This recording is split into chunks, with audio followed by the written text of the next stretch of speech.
à l'UNEF-Lorraine. J'aimerais déjà commencer par dire à quel point je suis ravi de vous voir toutes et tous, aussi nombreux et nombreuses, présents à cette mobilisation aujourd'hui. C'est aujourd'hui en tant que syndicat et organisation syndicale, et y compris de jeunesse, on désire prendre la parole, c'est notamment pour s'exprimer sur la loi Asile-Immigration.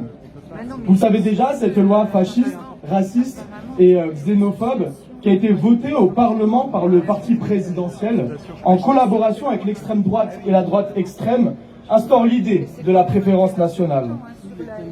Une idéologie déjà développée par Jean-Marie Le Pen et remettant en cause les valeurs de notre République.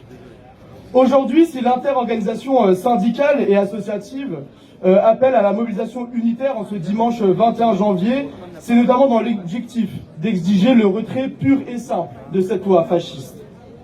Car non seulement les étudiantes et étudiants étrangers et étrangères se verront victimes d'une caution retour, donc de frais supplémentaires, mais figurent déjà parmi la part d'étudiants et étudiantes les plus précaires auxquels on leur demande des frais d'inscription différenciés s'élevant à 2 700 € en licence et 3 700 € en master par an. Comment pouvons-nous donner l'opportunité aux jeunes de s'émanciper et étudier si nous les précarisons davantage en n'étant pas un pays justement des Lumières, mais un pays des échecs depuis 2018. Sous Macron, le président de la République française, ces frais se sont vus déjà multipliés par 16 en 5 ans, leur empêchant notamment d'obtenir la bourse pour étudier dans des conditions décentes. De plus, cette loi raciste, fasciste et xénophobe anéantit le futur des étrangers en France en matière de droit du sol, des conditions de travail, de l'aide apportée par l'État aux mineurs isolés. On dit les femmes et les enfants d'abord. Aujourd'hui, on abandonne les hommes, les femmes et maintenant les enfants. Cette loi va instaurer plusieurs catégories de travailleurs, va créer des divisions dans le monde du travail et les organisations syndicales de jeunesse et de travailleurs sont opposées, je le répète, à la création des catégories de citoyens alors que nous sommes toutes et tous les enfants de la République. Enfin, nous n'oublions pas non plus la volonté de suppression de l'aide médicale d'État par le gouvernement.